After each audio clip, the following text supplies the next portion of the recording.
Welcome back. So this time we'll be doing doe-sahn. Doe-sahn is the form that comes after tangun, and doe-sahn has 24 movements, and its meaning is it is a pseudonym of the patriot Ahn Chang-Ho. So that's the meaning of doe-sahn. We start with junbi. Our first movement is a block punch, so I want to block with the outer forearm and follow it with a reverse punch. A reverse punch means punching with the back arm. So the official way to do this first move, the block, is going to be high section, so a little bit higher than we've been practicing before. I don't think we specified quite as much, so high section followed by punch. So you can decide whether or not we're going to practice it that way. Junbi. So starting out with a block punch, I step with my left foot, kind of behind me, in the plane behind me. Hi! So that's my first movement. You want a nice, crisp 2 movements, not just like this. Nice, crisp motion. Now we're going to do a 2-step motion. So step up with your left, step back with your right, block punch again. So from here, and other hand back in an elbow strike. Now we're going to come toward the front. So previously, I've been saying to do a 2-step motion up toward the front. I think I was mistaken in that. We're just going to adjust our left foot toward the front into a knife hand guarding block. On L stance, remember big chamber for knife hand guarding block. Now we're going to step forward, spear hand on walking stance. That's with the right arm. Other hand is supporting the elbow.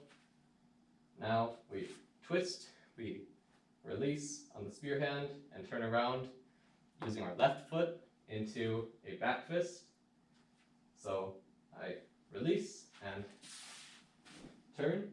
So that turn can be a little bit big when you're starting out. It's a little bit difficult to execute. So try to bring that left foot around into closer to the center for your cat stance and get ready to strike. Back fist on walking stance. So now I'm going to step forward with my right foot for a second back fist. And now I turn around using my left foot, going counterclockwise into another block punch. And once again, step, step motion. 1, 2, block punch. Now I'm coming back. So I'm going to start out adjusting my left foot off at a 45-degree angle.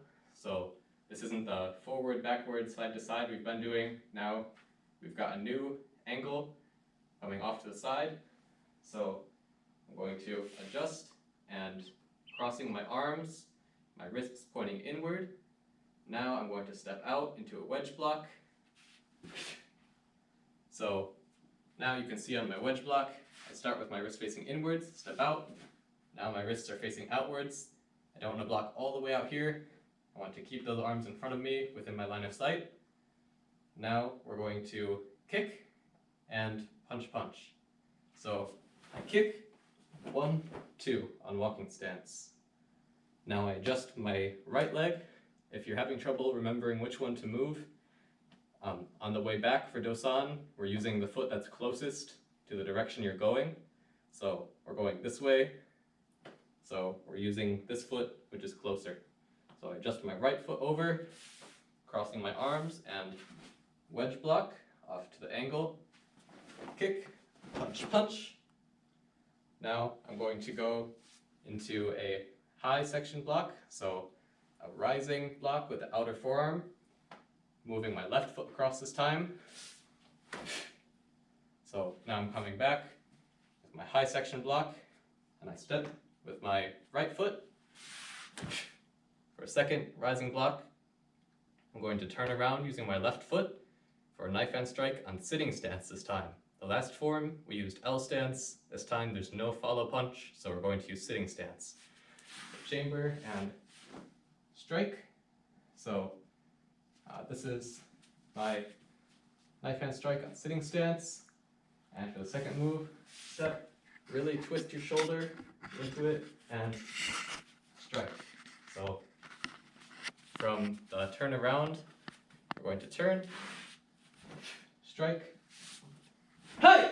And key up on the last move. So, 준비, or sorry, paro. So that's doe-sahn.